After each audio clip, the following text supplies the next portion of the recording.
অস্তিত্বৰ সংকটত শিৱসাগৰ জিলাৰ আমগুৰিৰ ৰঘুতল অঞ্চলৰ ২৫টাকৈ মৈদাম শৰাইঘাটৰণৰ ২৭জনকৈ বীৰ যোদ্ধাৰ ২৭টাকৈ মৈদাম আছিল যদিও দুষ্কৃতিকাৰীৰ হাতোৰাত আছে মাত্ৰ বৰ্তমান ২৫টাহে মৈদাম কিন্তু সেয়াও এতিয়া অস্তিত্বৰ সংকটত অবৈধ দখলৰ বাবে ধ্বংসৰ গৰাহত শৰাইঘাটৰণৰ বীৰ যোদ্ধাৰ মৈদাম আমগুৰি ৰাজচক্ৰৰ অধীনত ৫ বিঘা ৩ লেচা ভূমিৰ এই মৈদামসমূহ উদ্ধাৰ কৰি সংৰক্ষণৰ দাবী জনাইছে টাই আহোম ছাত্ৰ সন্থাই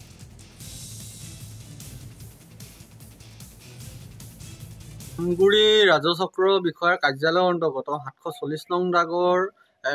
৫ বিঘা ৩ লোচা মাটিত ইয়াত মৈদামনি ক্ষেত্ৰ আছিলে। এই মৈদামনি ক্ষেত্ৰত প্ৰায় ২৭টা মৈদাম আছিলে এটা সময়ত, কিন্তু দেখা গ'ল যে ২৫টা মৈদাম সম্পূৰ্ণৰূপে ইয়াত ধ্বংসপ্ৰাপ্ত হ'ল। ইয়াৰে মাত্ৰ 2টা মৈদামৰ অস্তিত্ব বৰ্তমান ৰৈছেগৈ।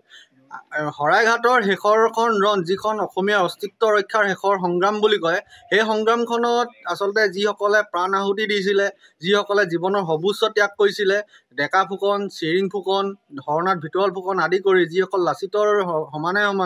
লাচিত বৰফুকনৰ সমানে সমানে আচলতে পালি সেনাপতি হিচাপে মোগলৰ বিৰুদ্ধে যুঁজ কৰিছিলে, সেইসকলৰ মৈদাম আচলতে এনেধৰণে যি সংকট অৱস্থাত যোৱাটো অসমীয়া জাতিৰ বাবে অত্যন্ত দুৰ্ভাগ্যজনক বিষয়। আমি বিগত সময়ছোৱাত সদৌ টাইম ছাত্ৰ সন্থাৰ তৰফৰ পৰা আমি পুৰাতত্ব, অসম চৰকাৰৰ প্ৰত্নতত্ত্ব বিভাগ আৰু অসম চৰকাৰৰ মাননীয় মুখ্যমন্ত্ৰী ডাঙৰীয়ালৈ ইয়াৰ স্মাৰকপত্ৰ প্ৰেৰণ কৰিছিলোঁ, যাতে এই মৈদামসমূহ সংৰক্ষণৰ ব্যৱস্থা কৰিব লাগে। কিন্তু দেখা গ'ল যে চৰকাৰখনে আচলতে কোনো ধৰণৰ ব্যৱস্থা আজি পৰ্যন্ত গ্ৰহণ নকৰিলে।